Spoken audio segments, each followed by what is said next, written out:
Eclesiástico, capítulo 38. Pronto, agora já pode ficar em silêncio. Senta aí, ó. Capítulo 38, é a continuação do que a Luzia estava rezando. Nós estávamos rezando o capítulo 30, verso 22. Não entregues tua alma à tristeza. Agora, pula aí para frente, meia dúzia de páginas. Eclesiástico, capítulo 38, versos 19 ao 22. Eclesiástico, capítulo 38, versos 19 ao 22. Por que não entregar a alma à tristeza? A resposta está aqui. Pois a tristeza apressa a morte, tira o vigor, e o desgosto do coração faz inclinar a cabeça. Exatamente o que a Luzia rezava. Pois a tristeza apressa a morte, tira o vigor, e o desgosto do coração, o desânimo, faz inclinar a cabeça. A tristeza permanece quando o corpo é levado. A tristeza é uma praga tão medonha, tão demoníaca, tão encardida, que ela é a mãe de toda contaminação espírita. Está aqui. O que leva uma pessoa a invocar os mortos? A tristeza? Não, não é saudade. Escutem o disco que Nelsinho vai lançar, e lá ele define o que é saudade. Só se tem saudade do que é bom. Se chorei de saudade, não foi por fraqueza, foi porque eu amei. E se eu amei, quem vai me condenar? Se eu chorei, quem vai me criticar? Só quem não amou. E aí termina dizendo assim: só quem se esqueceu que é um ser humano, só quem já morreu e se esqueceu de deitar. Nelsinho é espetacular, né? É isso, não é saudade, não. Saudade é a 7ª palavra mais difícil de se traduzir do mundo. Depende também para quem traduz, né? Se for eu, por exemplo, é a mais fácil. Traduz do meu jeito e pronto. A tristeza permanece quando o corpo é levado. O defunto foi. E o triste, que às vezes é daquele defunto que a gente sabe para onde foi. Lá para o fundo. A descarga foi dada. E ela fica ainda. A vida do pobre é o espelho de seu coração. Grave essa frase. A vida do pobre é o espelho do seu coração. Não entregues teu coração à tristeza. Puxa de volta. Mas afasta-a e lembra-te do teu fim. Não entregues teu coração à tristeza, mas afasta-a e lembra-te do teu fim. Não te esqueças dele, porque não há retorno, não há retorno, não tem reencarnação. Deus não trabalha com lixo reciclado. De nada lhe servirás e só causarás danos a si mesmo. Mas o Eclesiástico continua falando, para quem quiser ouvir e para quem deixar o irmão ouvir, uma página para frente. O 40, verso 1 e 2. Podia se ler o 40 inteiro, mas não dá tempo. Uma grande inquietação foi imposta a todos os homens, e um pesado jugo acabrunha os filhos de Adão, desde o dia em que saem do seio materno até o dia em que são sepultados no seio da mãe comum. Seus pensamentos, qual é a inquietação? Os seus pensamentos. Qual é o jugo? Os seus pensamentos. Padre Jonas faz isso de uma forma maravilhosa nesse livro. Aliás, não só nesse. Vocês já notaram uma coisa? Quantos livros? Podia pegar um livro do padre, esse aqui, por exemplo, que nós estamos usando como roteiro desse acampamento. Você olha que na editora Canção Nova tem uma lista de livros ali, né? Olha os títulos dos livros do padre Jonas. Quantas vezes já no título ele fala dessa luta? Por exemplo, só na série Combatentes tem meia dúzia. Combatentes na alegria, combatentes na esperança, combatentes na fé, combatentes na aprovação, combatentes no amor, combatentes no perdão. Percebam, aí já está uma ordem de batalha. Por isso ele é tão devoto de Nossa Senhora. Quem é essa que avança como a aurora, terrível como o sol, brilhante como a lua, e mais firme do que um exército em ordem de batalha? A fé precisa me jogar, me lançar numa batalha, mas a batalha está aqui. Eu não estou lutando contra quem está fora de mim. O que fica muito claro no livro, e não poderia ser diferente, é que os nossos inimigos estão dentro de nós e não fora. É a sintonia que encontra fora com aqui dentro. É dentro de nós. Uma grande inquietação foi imposta a todos os homens, um pesado jugo acabrunha. A cabrunha é derruba a pessoa, acabrunhado. Estou derrubado, estou deprimido. Seus pensamentos, plural ainda, os temores de seu coração. Por isso um tema para a cura interior espetacular. A apreensão do que esperam e o dia em que tudo acaba, desde o que se senta num trono magnífico até o que se deita sobre a terra e a cinza, desde o que veste púrpura e ostenta coroa até aquele que só se cobre de pano, furor, ciúme, inquietação, agitação, temor da morte, cólera persistente e querelas. 7 coisas que deita chulapa naquela pessoa fraca: furor, ciúme, inquietação, a pessoa que não para. A gente vê num encontro assim como esse, como uma pessoa inquieta estraga os outros. Ela anda para lá para cá, ela fala, ela mexe, ela coça, ela limpa a orelha, ela cochicha e fala: é verdade, isso é verdade, isso mesmo. Agitação, a pessoa está agitada, andando para um lado para o outro. Temor da morte, cólera, raiva, ressentimento. Cólera persistente, porque a cólera momentânea todo mundo tem. Você tem, eu tenho demais. Querelas é a pessoa que vive brigando com os outros. E na hora de repousar no leito, o sono da noite perturba-lhe as ideias. Eu nunca entendi como é que uma pessoa precisa tomar remédio para dormir. Nunca. Eu puxei para minha mãe: mamãe, dorme em pé, segurando aquele ferro que tem em cima do circular. Ela segura e dorme. O motorista chega em casa: Danzaré, acorda, já chegou. Mamãe dorme no alpendre de casa. Se a visita ficar enrolando de conversa na despedida, mamãe vai encostando assim na parede. Eu puxei para mamãe: eu preciso de remédio para acordar. Pessoa não consegue dormir. Na hora de repousar no leito, o sono da noite perturba-lhe as ideias. Ele repousa um pouco, tão pouco que é como se não repousasse.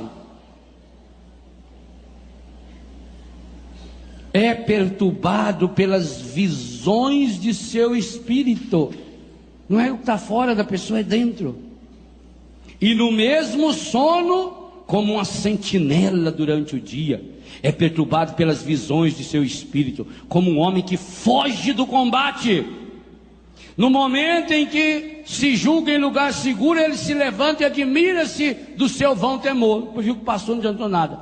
Assim acontece com toda criatura, desde os homens até os animais. Mas para os pecadores é 7 vezes mais. Por isso que ele citou ali 7 desgraças que estraçalham a vida da pessoa. Meus irmãos e minhas irmãs, nós temos aqui uma palavra de ordem muito séria. Você não pode desistir. Você tem que entrar numa luta. Não é fácil. Eu já disse quantas vezes, em quantos lugares do Brasil e do mundo, fácil é ir para o inferno. Única coisa é pisar para baixo. Qualquer monte de esterco vai. Cava um buraco lá no fundo do seu terreiro para ver. E deixa aberto lá um buraco. Vai olhar 3, 4 meses depois. Tudo que não presta está lá. Gente, os grandes homens da Bíblia tiveram momentos profundos de depressão. Não tiveram? Vou citar 3. Moisés. Números 11, verso 4 diz que o Moisés ficou completamente deprimido. Elias, 1 Reis 19, Elias queria morrer. Tinha 450 sacerdotes do Baal contra ele, ainda tinha a rainha já junto. Porque se há uma coisa que acontece ainda hoje é, os fracos se juntam sempre. É verdade, os imbecis sempre se unem. Por isso a união não significa unidade. Elias entrou em depressão profunda. Elias falou: eu quero morrer. O anjo veio lá, deu comida para ele, acabou de comer, e agora? Agora eu estou bem disposto, eu quero morrer. E a terceira pessoa que entrou em depressão profunda, Jesus. Meu Deus, por que me abandonaste? Que ele falou no alto da cruz. Ele já tinha falado no Getsemane. Aquela primeira parte do filme A Paixão de Cristo. Aquela escuridão, as trevas interiores e exteriores, o mundo, o pecado do mundo inteiro nas costas de Jesus. Pai, se possível, afaste de mim esse cálice. Por que eu citei esses 3 nomes? Segundo a Bíblia, são os 3 personagens fundamentais da fé do povo de Deus. Tanto que quando Jesus se transfigura no Tabor, quem está lá com eles?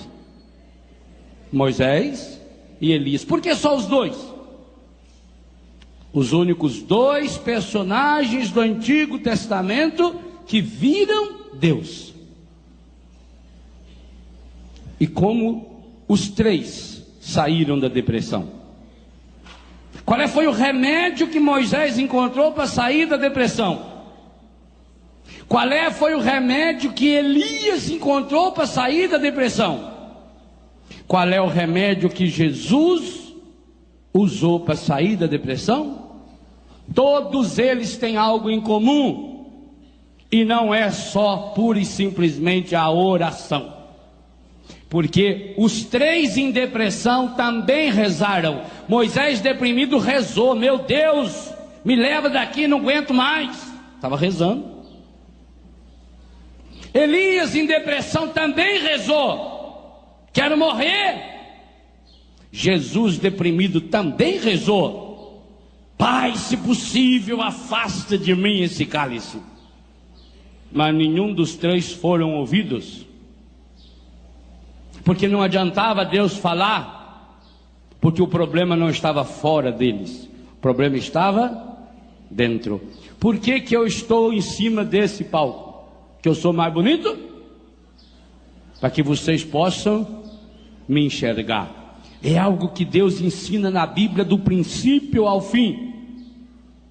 Você tem que sair desse buraco onde você se encontra e ir para, volta à missa de ontem, ir para a intimidade de Deus. Por isso, em que lugar Jesus entrou em depressão profunda? No Monte das Oliveiras. Não foi no buraco, no vale, qualquer que seja aqueles vales que tinham lá. Elias, como é que saiu da depressão? Subiu para o Monte Horebe e tentou descobrir Deus na agitação, não, no terremoto, não.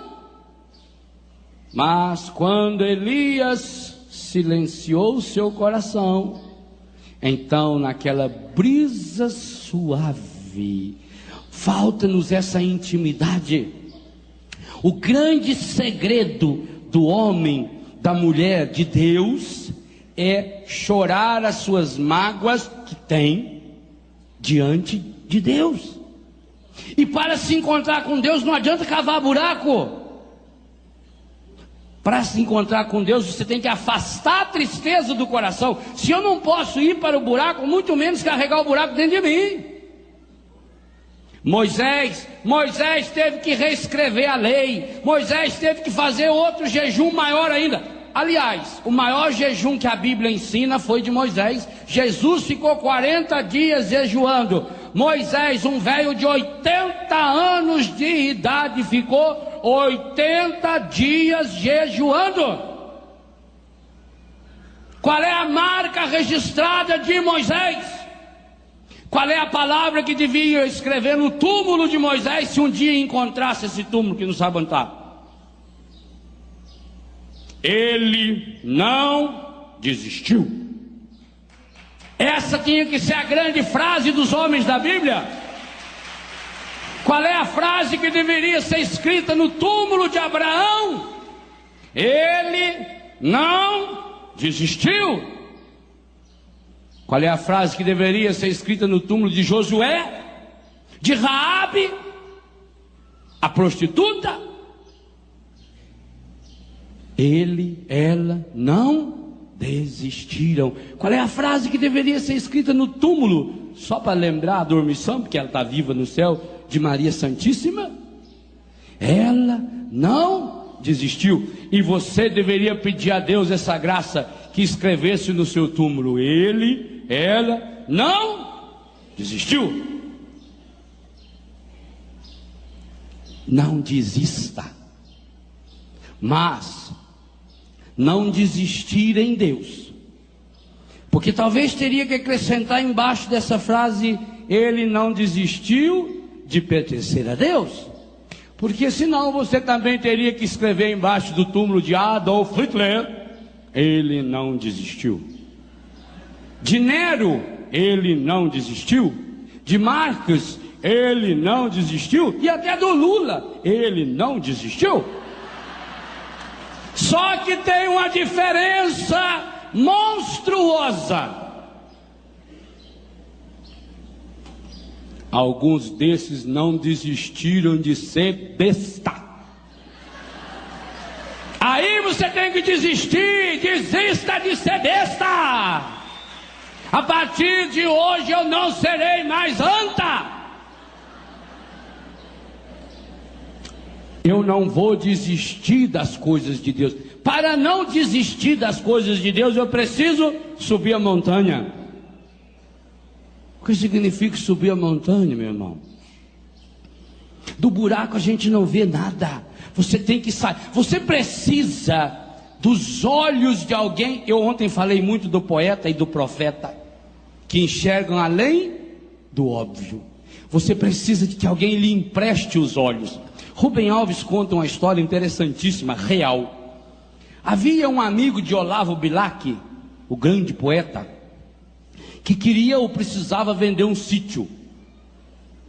E para vender o sítio, ele pediu então a Olavo Bilac que escrevesse, Olavo conhecia o sítio dele, que escrevesse um texto pequeno, bem escrito, para botar no jornal, para fazer uma propaganda. Então Olavo Bilac escreveu como poeta: vende-se um lugar maravilhoso, um pedaço do céu. Aqui você poderá ouvir o canto maravilhoso dos pássaros, sentir o perfume das flores, as águas cristalinas que cantam a imensidão de Deus. E foi escrevendo, né, uns 6, 7 linhas, e mandou para o amigo. Passado um tempo se encontraram. Olavo falou: e aí, vendeu o sítio? Falou: vendi não. Mas você não recebeu o texto que eu mandei? Recebi. Aí então, depois que eu li aquilo do sítio, eu fiquei tão apaixonado no sítio. Eu não sabia que o sítio era tão bonito. Não vou vender um negócio desse não, hein? Sabe que às vezes você precisa dos olhos dos outros para você se enxergar em Deus. Então, pelo amor de Deus, Nosso Senhor do Perpétuo Socorro, Nosso Senhor Aparecido, Nosso Senhor não sei quantas vezes admirável, Nosso Senhor que desata o nó, não pegue emprestado os olhos do encardido. Não pegue emprestado os olhos de quem não sabe enxergar. Essa menina, a Ádia, que ganhou lá a medalha de ouro, ontem ganhou mais uma de prata, ela precisa de um guia, chocolate, um negão que corre com ela. Ele enxerga. Imagina se colocasse um vesgo lá para correr. Começava a correr ao contrário. Ela corre, mas precisa de um guia. Quem é o seu guia? Tomara que fosse.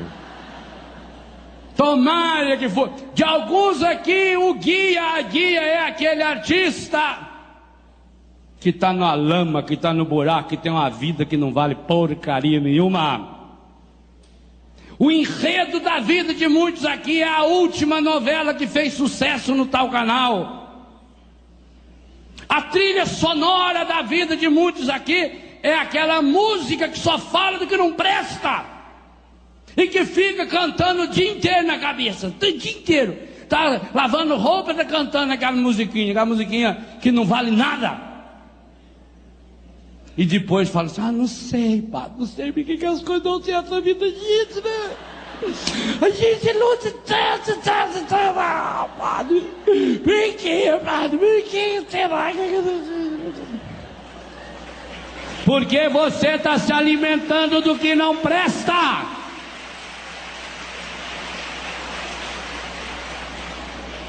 Coloque um combustível estragado no melhor automóvel do mundo. Por que às vezes esses ricos aí importam esses carros e pagam uma fortuna? 500 mil reais num carro. Importa. Aí chega no posto de gasolina nosso, que a metade é água, o resto é querosene, garapa, xixi, junta tudo, mistura. Além de não andar direito, em pouco tempo está intoxicado o carro. Assim acontece com você. Você é uma potência, você é um motor fabuloso, você é obra-prima da mão de Deus, mas você está com o motor estragado. Aí, meu filho, qualquer coisinha vira um peso. A pessoa faz tempestade num copo d'água e às vezes o copo nem está cheio. Uma coisinha de nada, e aí ela fica e conta para todo mundo. E reclama, e conta, e reclama, e conta, e reclama.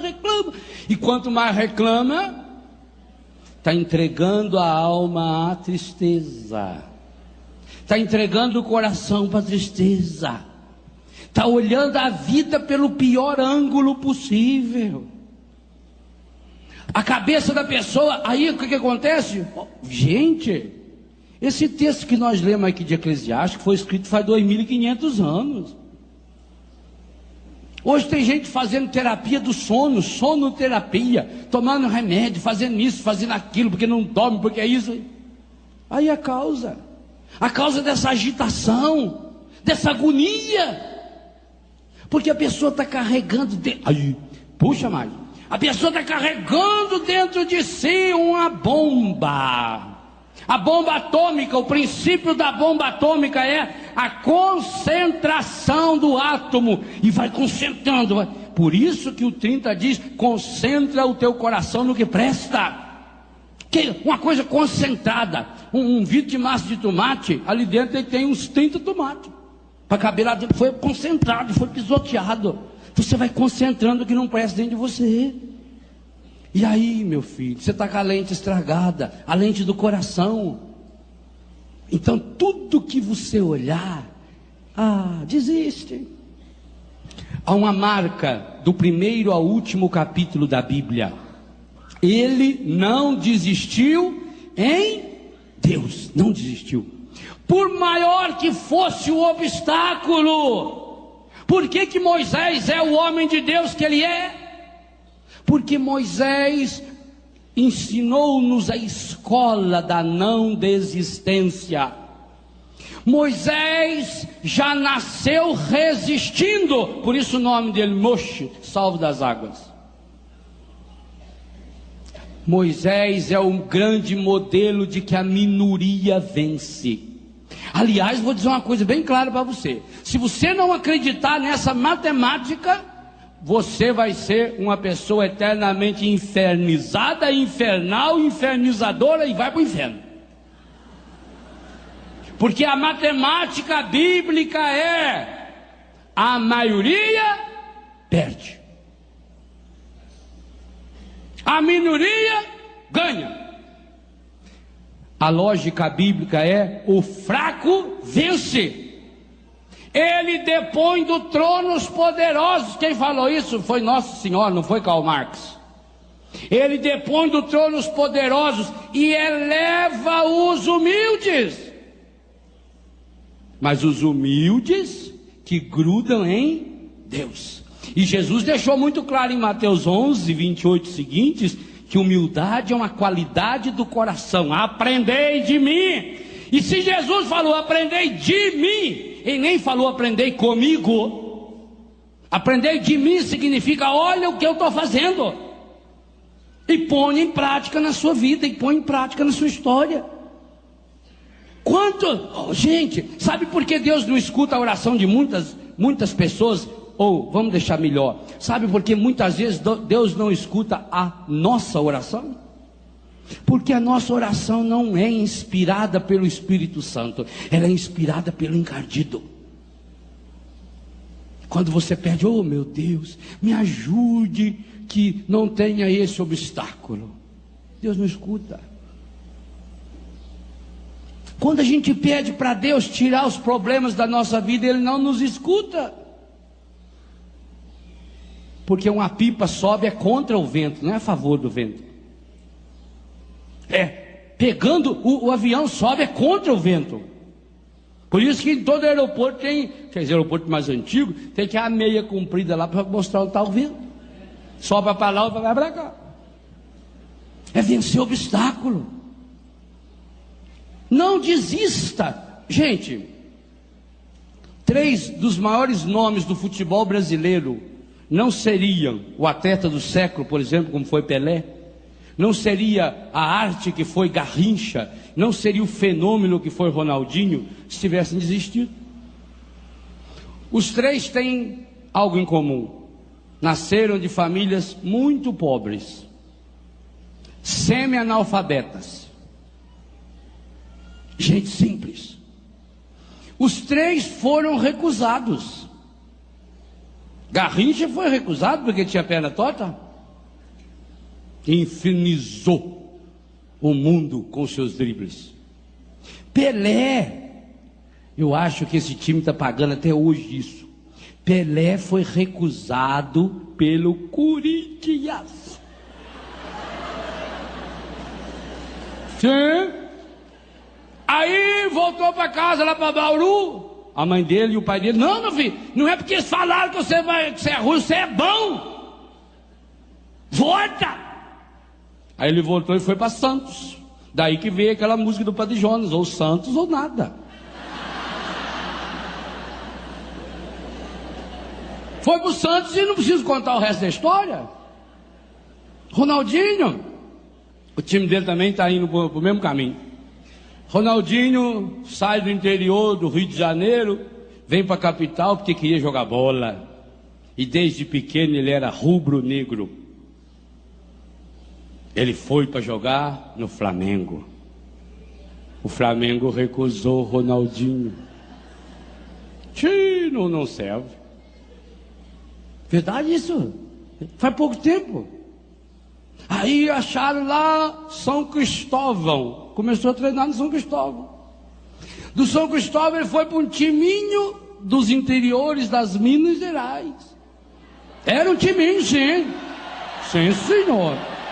No Campeonato Mineiro, foi descoberto pelo técnico do Cruzeiro, e aí foi para o Cruzeiro. Mas antes do Cruzeiro foi para um timinho lá que você não sabe nem o nome, nem eu. Aonde é? Não, do time do Biguá não. Ah, meu filho. Biguá é seleção. Não é essa selecinha, não, é seleção, é coisa grande. E olha no que se transformou. Olha quando ele amarelhou na Copa. Depois quando ele cortou o cabelo igual a mamãe cortava o nosso. Que modelo, que todo mundo ficava olhando para feio do cabelo, esquecia do pé. Ele foi muito inteligente. Ele cortou o cabelo feio e os jogadores ficavam olhando no cabelo. Nossa, que feiura! E ele olha, passava a bola. Distrai a turma. É o fenômeno. Não desistiram. Ah, como é importante uma mãe que fala para o filho: não desista. Leia em 2 Macabeus, verso capítulo 7 inteirinho. A mãe dos 7 filhos diante do rei, e a única coisa que queria é que aqueles filhos comessem carne de porco, que aqueles filhos negassem Deus. E ela falava. E o autor sagrado diz assim: ela com a sua alma varunil. Varunil é de homem. Paraibana, mulher macho. Mulher macho do Senhor. Se bem que lá Paraíba é o estado que é mulher macho, né? O nome Paraíba é feminino. Mas é aquela mulher de fibra. Uma mulher de alma varunil. Esse adjetivo da alma da mãe dos 7 filhos, está lá em 2 Macabeus 7, é o mesmo adjetivo que Moisés fala para Josué: ser forte, ser corajoso, varunil, não desista. Problemas existem? Claro, mas os problemas existem para você superá-los, para você ficar mais forte. Todas as vezes que a gente passa por um momento difícil, gente, na natureza é assim: o que não mata deixa você ser mais forte. Por isso que é bom quando a criança pega as doenças, tudo quando é pequeno, né? Cachumba, sarampo. Porque depois, agora quando vem grande, mata. Que a pessoa não tem imunidade nenhuma. Compadre Zé Mendes lá na Barra Grande faz um grande serviço para muita gente do sul de Minas. Ele caça cascavel. Algumas não vão lá. Se vão, prende. E manda para o Butantan. E o Butantan devolve soro antiofídico para distribuir para aquela região toda. Quantas vidas ele salvou? Continua salvando. O povo da Cristina, da Barra Grande, Corgo da Onça, do Três Pinheiros, sabe quem é o compadre Zé Mendes. Um homem de fibra. Um homem que pega cascavel. Porque aprendeu a pegar cascavel. Cascavel você tem que pegar pela cabeça. Pegar pelo rabo, ela vira assim, põe naquelas caixas, manda para lá, vem o remédio. Para fazer o remédio tem que ter o veneno. A gente fica forte. Agora, tem que ser dado na dose certa. Não são os problemas exteriores que nos derrubam. A Bíblia nos diz, esse texto do Eclesiástico, que nós vamos retomar alguns outros textos durante esse acampamento, a força do ser humano está aqui dentro do coração. Se o coração humano deixa-se levar pelo desânimo, pela tristeza, pela angústia, qualquer probleminha vira um problemão. Qualquer coisinha vai derrubando a pessoa. Por que você anda tão desanimado? E você vai dizer: não, eu desanimo porque as coisas ruins me acontecem. Errado. Porque tantas outras pessoas passaram pelas mesmas situações e não desanimaram. Qual é o segredo? O segredo é que dentro da pessoa existe essa caixa de ressonância do milagre que é o coração. A cura interior é a mais fundamental, a mais necessária de todas as formas de cura. Aliás, foi a única que Jesus fez antes, depois, durante a vida inteira, antes de nascer, na morte, depois que morreu. Gente, nós precisamos nos convencer da necessidade da cura interior, porque Jesus que priorizou. Eu já escutei uma vez um padre falando: não, mas Padre Léo fala demais em cura interior. Eu que falo demais? Queria ter tempo para escrever mais uns 600 livros de cura interior. Quantas pessoas Jesus curou de doença física depois da sua morte? Cita um para mim na Bíblia. Tem algum milagre que Jesus fez depois da sua ressurreição? Ressuscitado. Gente, Eliseu, o profeta, ele ressuscitou um morto depois de morto. Jogaram um defunto na cova de Eliseu, na hora que jogou o defunto saiu andando. E a turma correndo, obviamente.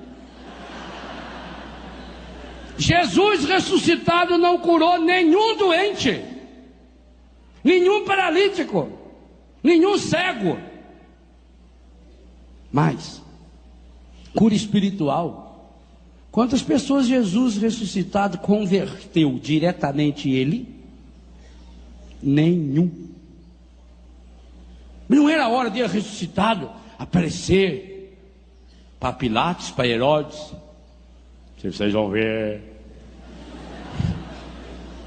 feito Zé do Caixão, à meia-noite virei buscar a sua alma. Jesus teria convertido a face da terra inteira, já pensou? Na hora que tivesse lá o sinédrio reunido, Jesus começava a fazer um barulhinho assim com a unha no teto. Aquele sacerdote começava a olhar, forçada. Aí Jesus mexia seu pé, enfiava só o pezinho, aí enfiava e tirava, enfiava umas 4 vezes. Mas rachando o bico de dar risada. E o Pai e o Espírito Santo lá, o Espírito Santo com a peninha cruzada, assim. Hein? Por que não fez? E aí de repente ele disse devagarinho: sou eu lhes perdoo. Jesus não fez. Mas levantou cedinho, não sei se ressuscitado dorme, e foi lá na beira da praia curar Pedro, Tiago, João, Tomé, Bartolomeu e mais 2 que estavam pescando. Andou um dia, está começando. Andou um dia inteirinho com aquelas 2 antas de Emaús. Sofreu mais escutando as lamúrias do Cleofas e daquele colega dele que... Sabe que não pôs o nome, né? É o seu, põe lá. Para curar os 2. De madrugadinha foi lá curar a Maria Madalena. Depois voou. Pegou o primeiro Boeing que tinha e foi lá curar os discípulos que estavam morrendo de medo lá, fechados no cenáculo. Jesus ressuscitado não fez nenhum milagre de cura física. Jesus ressuscitado não fez nenhum milagre de cura espiritual. Mas Jesus ressuscitado foi para curar o coração ferido e machucado de todos aqueles que estavam ao seu redor. Por quê? Porque curados, cada um deles com o coração curado, eles teriam forças suficientes para evangelizar o mundo. E não foi o que aconteceu? A Madalena, o que aconteceu com ela? Curada das dores, das angústias, porque dos pecados ela já tinha sido curada, já tinha se convertido. Ela vai para a França, evangelizar a França, o sul da França. Tiago curado, sobe e vai para a Espanha, evangelizar a Espanha. Pedro, curado, vai para Roma. Perceberam? João vai para Éfeso, para a Turquia. Eles louvaram a Deus que foram perseguidos, porque quando foram perseguidos, eles se espalharam. Graças a Deus que foram perseguidos, porque se não tivesse sido perseguido, talvez eles ficavam de mão dada o resto da vida, assim, feito aquela mãe que tem 10 filhos e quer que os 10 filhos vivem o resto da vida embaixo da asa dela ali. Sabe aquele povo lá no interior que comprava o terreno e já falava assim: ali vai ser a casa do Júnior, ali vai ser a casa da Maristela, ali vai a Madalena, ali vai morar o Getúlio, ali o Afrânio, ali o Edson, tudo aqui assim, já em volta. Já a vila deles. Graças a Deus que teve a perseguição, porque aí se espalharam, não puderam ficar lá em Jerusalém, já foi para Roma. O que se transformou Roma? Na sede da nossa fé. A Europa, gente, a Europa é o que é graças ao cristianismo. Tanto que o patrono da Europa é São Bento. Mas por quê? Porque Paulo passou pela Espanha, Pedro foi para a Itália, Tiago foi para a Espanha, Nossa Senhora foi lá visitar Tiago, João foi para Éfeso, foi para a Turquia. Foram se espalhando. Assim nós precisamos aprender. Eu dizia isso há 20 dias atrás, num retiro que eu pregava nos Estados Unidos, para os brasileiros que estão lá. Eu dizia: vocês vieram aqui com uma missão. Vocês pensam que vieram aqui para os Estados Unidos para ganhar dinheiro? Não, vocês vieram aqui para evangelizar os nossos irmãos norte-americanos. É para isso que você veio. Isso eu disse lá no Japão, para os brasileiros que estão lá: vocês vieram aqui para encher esse povo maravilhoso. O povo japonês é um povo maravilhoso, um povo de fibra, como também o povo norte-americano. Aliás, não tem gente ruim não no mundo. Se são filhos e filhas de Deus, não pode ser ruim. Vocês vieram aqui para jogar ânimo, alma, ânimo. Desânimo é falta de alma. Ora, falta de alma é falta do Espírito Santo. Vós sois a alma da igreja. Uma igreja sem o Espírito é desalmada. O que você fala? Uma pessoa é desalmada. Não é? É ruim. Bicho ruim não vale nada. É o pai dele cuspido, desgarrado, não vale porcaria nenhuma. Não é assim? Pessoa desalmada. Pessoa desanimada. O ânimo. O ânimo é o Espírito Santo, essa força, esse dínamo que entra dentro da pessoa, que faz transformar dificuldade em solução, problema em solução, queda em impulso. E aí a pessoa começa a crescer em Deus. Essa tem que ser a frase da sua vida: não desista, é em Deus. Porque infelizmente, meu irmão, minha irmã, alguns de nós estamos treinando-nos para sermos persistentes nas coisas do encardido. Dia e noite nos alimentamos com aquilo que não presta. Eu quero convocar vocês que estão aqui nesse acampamento, e quero convocar você, em qualquer lugar desse planeta que me ouve, que me vê, para que esse final de semana fosse também uma luta espiritual, um combate contra as trevas, que estão se transformando essas greves, principalmente bancárias, porque eu não tenho dúvida, um dos objetivos do encardido, ao espalhar essa greve, é fazer com que não cheguemos ao 100%. E sabe por quê? Porque hoje, se não pagar a Embratel, sai do ar. Não tem escolha. E como é que você vai pagar se você não tem? E como já sabem que o nosso povo é um povo de fibra, é um povo que acreditou na obra e carrega a obra nas costas, como não tem mais jeito deles impedir a pessoa de doar, eles vão lá nos bancos. Percebam? Mas acontece que é primavera, é primeiro verão, as flores estão se abrindo e nós vamos arrebentar, porque nós vamos nos unir. Essa etapa final tem que ser, mas tem que ser avassaladora. Você tem que se transformar no maior bancário do mundo. Você tem que achar caminhos, tem que ir para as casas lotéricas, para a internet, por telefone, se vire. Mas nós precisamos mostrar para o mundo que nós não tememos as artimanhas do encardido, que nós conhecemos essas artimanhas, que nós sabemos. Por quê? Porque esse povo infernal, eles querem transformar o nosso povo num bando de porcaria. E consegue fazer isso com a droga, consegue fazer isso com a prostituição, consegue fazer isso com a absurda guerra que combatem contra a família. Consegue, a pessoa vai ficando sem forças. Eu vi lá nos Estados Unidos, brasileiros nossos que estão lá, gente, ganhando rio de dinheiro, mas desanimado, porque deixou o bichinho do desânimo. Aonde entra o desânimo, o Espírito Santo vai saindo, expulsa o Espírito Santo de dentro da pessoa. Então, e aí vem uma coisa, o desânimo leva a pessoa à descrença. Por que será que a Bíblia fala em Hebreus 11:1 que a fé é o fundamento da esperança? O que é fundamento? É o que funda, o que segura.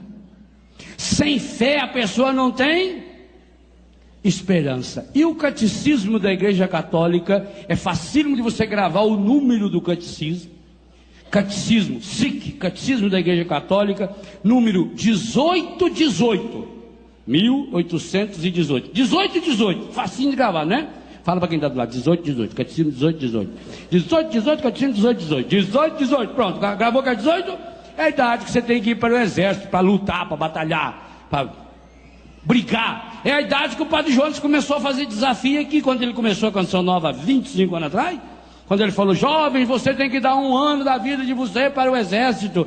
Eu queria convidar rapazes e moços que tivessem a coragem de dar 1 ano da sua vida para o Senhor. Olha no que deu. Então não esqueça, 18:18 do catecismo. O que fala o 18:18 do catecismo?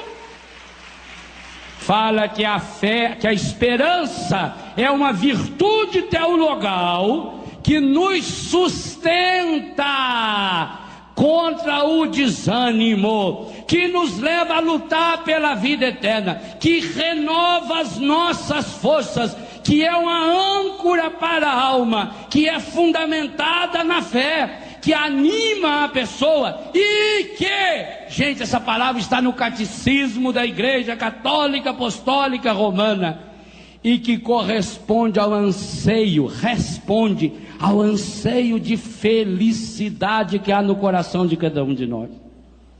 Ou seja, o catecismo da sua igreja diz que você, sem alimentar a virtude da esperança, você vai se tornando uma pessoa de fato desesperada nessa e na outra vida, que é impossível você ser feliz.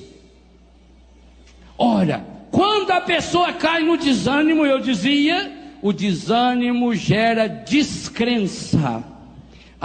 E esse é o grande sonho daqueles que estão a serviço do encardido. Levar a pessoa à descrença. Sabe por quê? Quem não acredita em nada, acredita em tudo.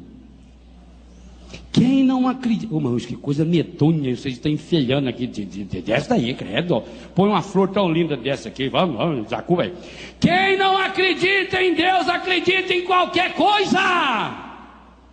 Quando você... Eu tenho muito medo do ateu, porque o ateu é aquele que acredita em qualquer coisa. Por isso quem não acredita em Deus, acredita em duende. Quem não acredita em Deus, acredita em horóscopo. Quem não acredita em Deus, acredita em essas benzedeiras aí. Não benzedeira de Deus.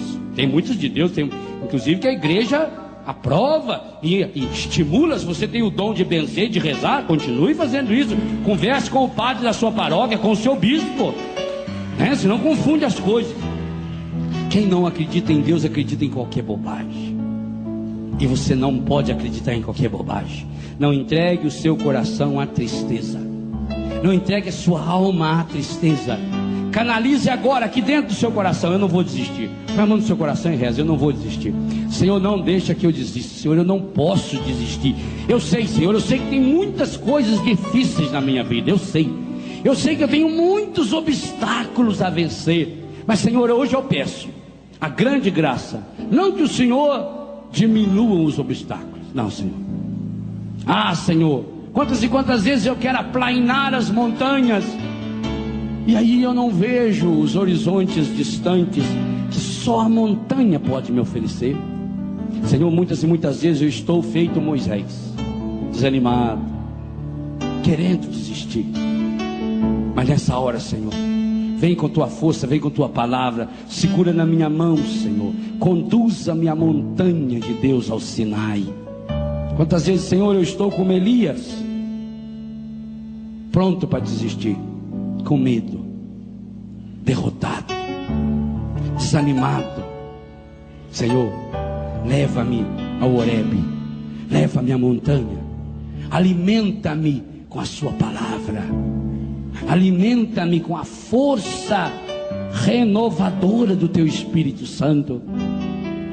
Maria Santíssima, hoje, mãe, fale aos meus ouvidos como a mãe dos Macabeus.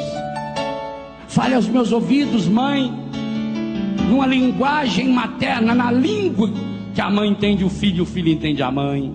Oh, mãe, me pega no colo. Do jeito que a senhora foi correndo às pressas visitar Santa Isabel. Oh, mãe, eu também estou feito Santa Isabel. Eu estou envergonhado, eu estou desanimado, eu estou triste, e eu estou esquecendo as graças de Deus na minha vida. Eu estou inclusive esquecendo esse milagre que eu carrego dentro de mim, que é meu coração. O meu coração de cristão marcado pelo Espírito Santo, uma marca que nada nem ninguém pode tirar. Eu também carrego esse milagre dentro de mim. Eu sou portador do Espírito Santo, o Espírito da vitória, porque Deus não nos deu um espírito de timidez. Mas, mãe do céu, mãe da igreja, eu estou fraco, eu estou desanimado, eu fico sentado à beira do caminho, olhando para trás, reclamando, lamuriando. Mãe, em muitos momentos eu perdi minha fé, porque também não alimentei a minha fé. Eu fui deixando de acreditar nas verdades, na palavra. Eu não lia mais a palavra, eu não rezava mais os salmos, nem as orações que eu aprendi quando pequeno. Eu parei de rezar, mãe. Nem Ave Maria eu rezava mais. E por isso eu fui me transformando nessa pessoa desanimada. E a pessoa desanimada em pouco tempo é desalmada. A pessoa desanimada em pouco tempo, ela é insensível. E o insensível torna-se uma pessoa egoísta, uma pessoa que só pensa em si, uma pessoa fraca, que quer eliminar as pessoas, uma pessoa light, Big Brother, quer eliminar os outros da sua vida. Oh, mãe, não deixe de desistir, não. Segura na minha mão, mãe. Oh, mãe, a senhora foi para a casa de Isabel trabalhar de empregada doméstica. Eu estou precisando de uma faxina. Eu estou precisando de uma faxina que só a mãe sabe fazer. Eu estou precisando, do mesmo jeito que só a mãe sabe lavar a roupa daquele jeito, que deixa o cheiro dela na roupa da gente.